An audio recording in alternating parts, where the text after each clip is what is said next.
So one of the things that you can actually go ahead and utilize Claude for is for mocktail and recipe suggestions as well.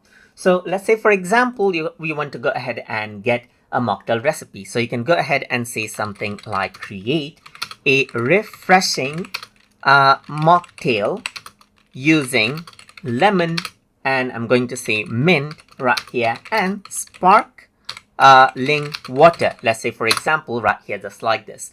So once you go ahead and do that, what happens is that it'll go ahead and give you the detail right here. So I said refreshing mocktail using lemon, mint, and sparkling water right here.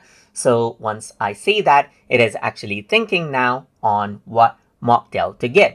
So you can see that it is thinking right here. So it may take a bit of time right here because it is searching for the content. And now you can see that it actually gives me sparkling lemon mint cooler right here, which uses the same recipe as you actually mentioned.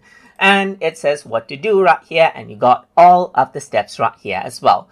So you can see that I can go ahead and change the units right here as well. You can even print out the recipe right here. You can go ahead and copy it, change around the serving right here, and you can click on get cooking, and it opens up an interactive section right here, which allows you to go ahead and then see the description step by step. You can even see that I have, let's say, for example, the time right here, just like this. You can go ahead and stop as well. So if I were to go ahead and click on next, you can see it says add lemon juice and ice right here, just like this. And you can go ahead and click on next, and then you can see it says strain and pour. And you can go ahead and click on next right here, just like this, to go ahead and get your content right here. So this is basically how you can actually go ahead and utilize Claude AI as a mocktail and recipe a suggester as well.